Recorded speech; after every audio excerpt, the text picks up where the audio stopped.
大家好，我是一小点儿。应很多观众的要求，今天我们来做贝果。先来制作一个海绵教头，将水用微波炉加热20秒到温热但不超过40度的程度。如果室温很高，也可以不用加热。加入酵母化开。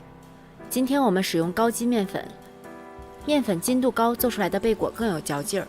如果你用中筋面粉，最好选择蛋白质含量比较高的。加入酵母水，搅拌均匀到没有干粉就行。在室温下发酵1个半小时左右，发酵时间根据室温高低进行调整。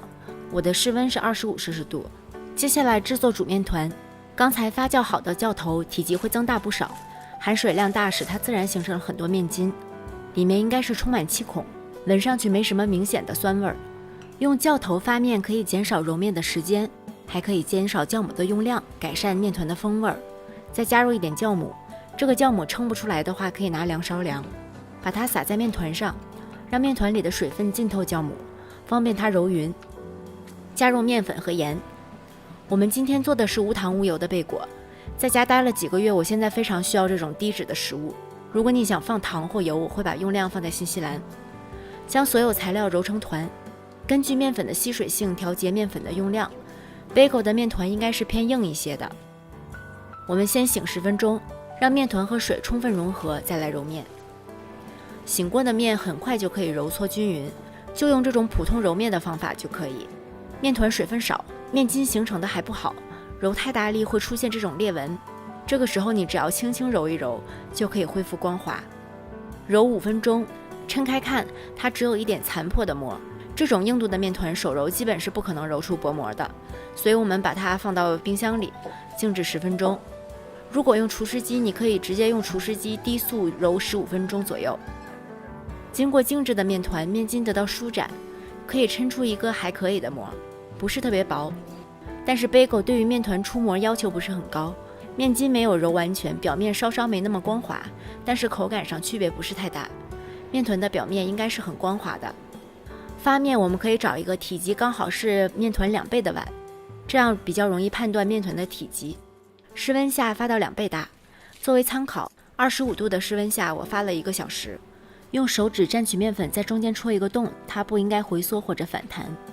将面团按压排气，去除里面的大气泡，然后平均分成8份，每份大概100克。将每份剂子向中间折一折，翻过来搓成一个圆球，底下给它收收口，这样我们的面团就光滑了。盖好醒20分钟，让面团松弛一下，方便后面的整形。烤贝果的温度高，我们提前很久就要开始预热烤箱。一个很浅显的道理，预热到220度比180度需要的时间长，所以要根据烤箱算好开始预热的时间。将面团从中间擀开，2头留着，然后换个方向擀，这样就得到了一个长方形。把它翻过来，光面朝下，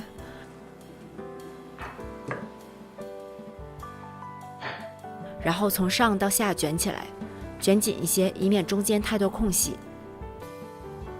底下按薄，然后把接口捏合，把它搓长搓匀，大约25厘米长。把接口朝上放，然后从一头剪开大约4厘米的口子，展开，再把另一头包进去。如果你用擀面杖或者手压扁，你会发现接口处总有一块有点细，用剪子剪就不会有这种情况。这样我们的贝果就整形好了。放在不粘的烤盘上，或者放在硅胶垫或油布上，唯独不要放在烘焙纸上，否则纸一湿会粘在贝果上。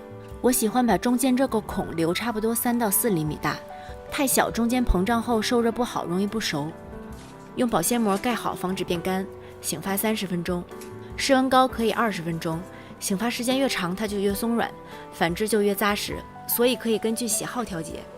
烧一锅水，加入白糖，白糖可以帮助贝果上色。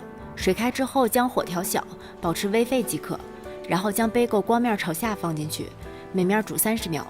煮过的贝果它表面会定型，就不会再膨胀了，而且表皮会有一点嚼劲儿。煮的时间越久，表皮越韧。煮好后捞出来，用厨房纸吸取多余的水分。煮过的贝果表面会皱皱的，但是一进烤箱，里面一膨胀就会把它撑回去了。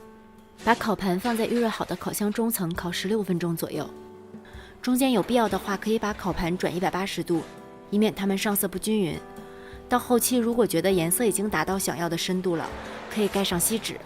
开烤箱动作一定要快，以免烤箱温度骤降。bagel 出炉之后，先放在烤盘上晾一会儿，等不烫手了再转移到烤架上晾凉。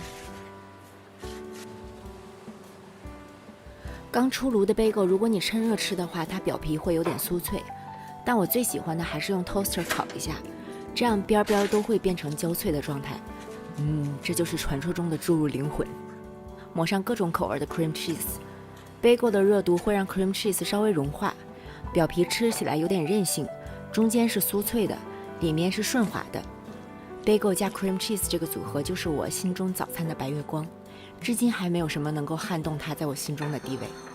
如果你也和我一样喜欢bagel，请不要忘记给这个视频点赞并订阅我的频道。B 站的朋友请不要忘记投币、转发、收藏。我是一小点，我们下期再见。